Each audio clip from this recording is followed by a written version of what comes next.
தோழிகளுக்கு வணக்கம். இன்னைக்கு ஒரு வெஜ் முட்டை பொடி மாஸ் எப்படி செய்யலாம் அப்படிங்கிறத பார்க்கலாம். அதுக்கு தேவையான கேபேஜ், கேப்சிகம், ஆனியன் அண்டு முட்டை இதெல்லாம் எடுத்து வச்சுருக்கீங்க. இப்போ கொஞ்சமாக ஆயில் ஊற்றிக்கலாம், கடுகு போட்டுக்கலாம், வழக்கம் போல் தாளிக்கிற மாதிரி ஜீரகம், கருவேப்பிலை போட்டுக்கலாங்க. நல்லா வதங்கையும் இப்போ நம்ம கட் பண்ணி வச்சுருக்க காய்கறிகளை 1 by 1 சேர்த்துக்கலாங்க. கேபேஜ் போட்டாச்சு.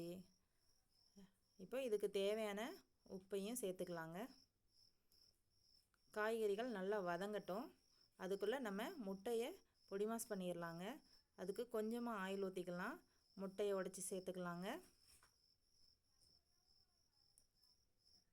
இப்போ ஃபோர்க்கை வச்சு நல்லா முட்டையை கலக்கி விட்டு இதுக்கு தேவையான உப்பு சேர்த்துக்கலாம்.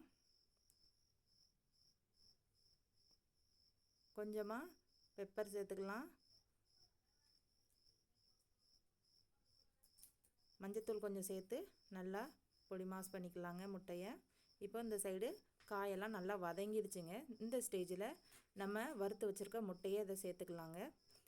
ரொம்ப ஈஸியாக குயிக்காக செய்யக்கூடிய ரெசிபிங்க. வீட்டில் இருக்கக்கூடிய பொருட்களை மட்டுமே வச்சு செய்யக்கூடியது. இப்போ ஃபைனலாக கொஞ்சமாக சிக்கன் மசாலா சேர்த்துக்கலாங்க.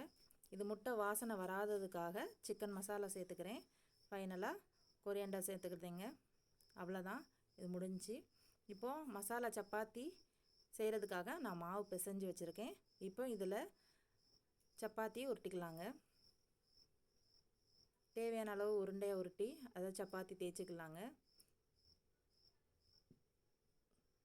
இப்போ கல் சூடாயிட்டு இப்போ இந்த சப்பாத்தியை போட்டு எடுத்துடலாம். சப்பாத்தியை ரொம்ப நேரம் கல்லில் போட்டிருக்கக்கூடாதுங்க.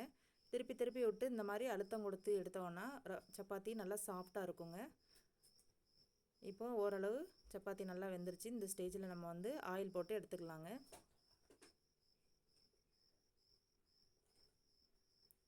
அவ்வளோதாங்க, சுவையான மசாலா சப்பாத்தி ரெடி ஆகிட்டு.